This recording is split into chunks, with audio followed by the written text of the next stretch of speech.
આપણી નજર સામે કોઈ શરીર આવે, પછી કીડી હોય કે હાથી હોય, શરીર આવે સામે તો સમજવાનું કે બે હિસ્સા છે, એમાં સ્ત્રી અને પુરુષ બે હિસ્સા છે. આ સૃષ્ટિનો આ નિયમ છે.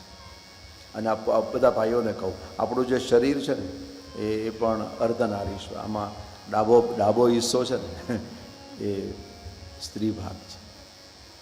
એટલા માટે સ્ત્રીને વામા પણ કહી છે. વામ એટલે લેફ્ટ, ડાબો ભાગ.